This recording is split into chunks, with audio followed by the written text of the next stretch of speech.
Hi there, Mitchell Goodman with Milano Music in Mesa, Arizona, and I am here today with Chuck Kerrigan from the Eastman Music Company. He is our regional sales manager and the low brass product manager. Good to have you here today, Chuck. Thanks for having me, Mitchell. Yeah, so we recently got a shipment of a bunch of F-tubas, and there are all these numbers going on. What's the deal with that? Well, Mitchell, like other instrumentalists, tuba players have different styles of playing and characteristics of their own playing, and we need options to make sure that we have an instrument that fits us. And so when it came time for Eastman to develop a rotary F-tuba, we wanted to build one that was in that Germanic style, but with some different options to fit every player's needs as close as we possibly could. So it looks like, based on the numbers, that the EBF 864 is kind of what it is all stemmed from. Is that right? Yeah, that's correct. The 5-valve version 864 is going to be the most popular option that we build, but with our EBF 866, we've added a 6-valve, and that gives you some additional fingering combinations. It also adds resistance in the horn, which helps with stability in the low register. Mm-hmm. And then I've noticed that there is also an 864 with a gold brass bell and a gold brass bell but silver plate. Why the... Yeah, correct. As you change the material of the instruments by adding more copper to it, which a gold brass bell would have, you're going to add warmth, color, and some depth to the sound. I think it's much prettier, maybe better for solo playing or someone that has a bright sound in general to start with. It gives them that darkness that they may want. And when you go with silver plating adds a lot of highs to the sound. And as when we listen to music, we hear highs better than lows, and so it kind of projects more. And so when you add that to that warmth, you're kind of getting the best of both worlds. Awesome. And then with the 866, we've added that 6th valve, and it looks like we have the 5th valve in the right hand as well. Why that choice? Well, the 5th and 6th are going to be left-hand operated on the 866. The reason that we did that is rotary valve F-tubas generally do not have as stable a low register as a piston instrument. And when you add that 6th valve, you're adding resistance into the horn, and that gives you more stability. It also gives you more options for playing fingering combinations down low, and that gives you different intonation possibilities, and it gives you, when you're playing faster passages down there, when you're doing a lot of this with all 5 valves over here, it's kind of difficult, but these two fingers are have much more dexterity. Nice. Do we have the 866 in other options as well, or just that one right now? Yes, all of our F-tubas are available in either yellow brass with lacquer finish, yellow brass silver plated, gold brass lacquer, gold brass silver plated, and whatever option you want is available. So Chuck, which tuba do we have here? So Mitchell, this is our EBF 864. This is going to be our most standard F-tuba. Comes in 70-30 yellow brass, 5 rotary valves, all right-hand operated. And this is your very traditional Germanic sounding rotary F-tuba. All right, and this is the 864G, correct? Correct, and I hope you can see on the video, there is more copper color in the bell, because there is more copper in the alloy that's used. This horn is very similar to the EBF 864, but it will have a little bit more warmth and depth of color. So with the 866, we have all of these valves, and we have all of these possible combinations. So what do I have to do to play in tune finally? Well, Mitchell, with any tuba, you got to use your ears. But when you add the 6 valves, it does give you more options that help get you closer. The more bends you have in an instrument, it's the harder it is to play perfectly in tune, or to build an instrument that's in tune throughout all of the registers and all of the harmonic series and partials.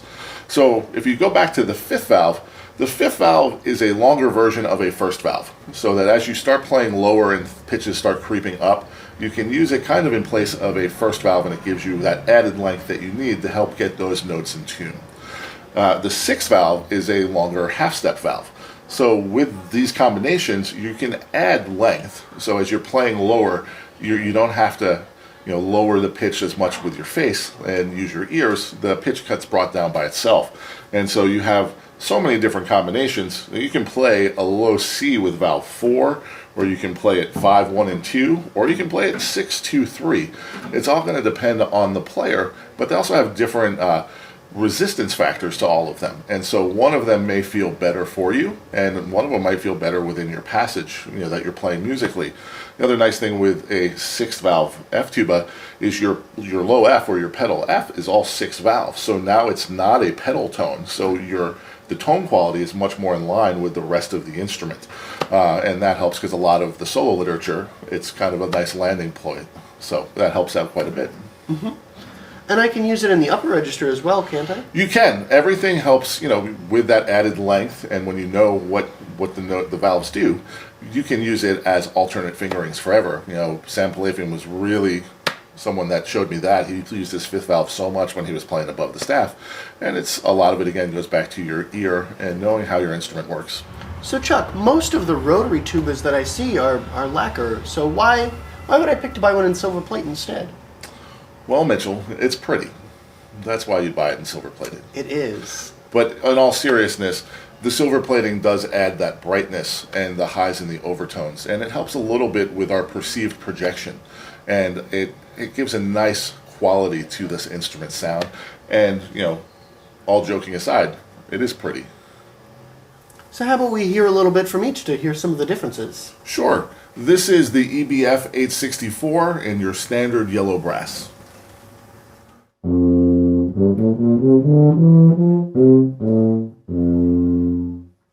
Mitchell, this is our EBF 864G. You should be able to hear that there's more warmth and a little bit more depth of color in the sound.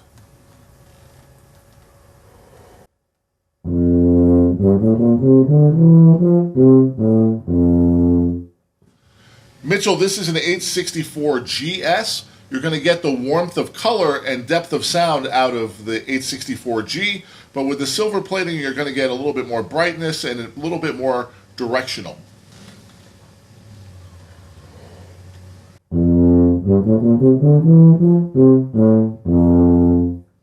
Mitchell, this is our EBF 866. They're a 6-valve rotary F tuba.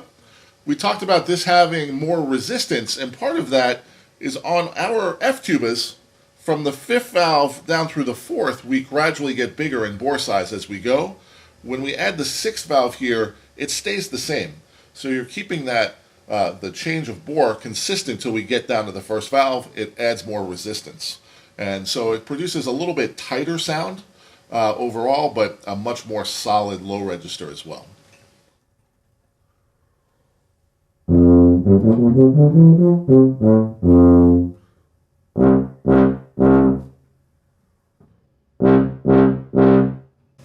So you can hear with the 6th valve, it's a more stable, more immediate response.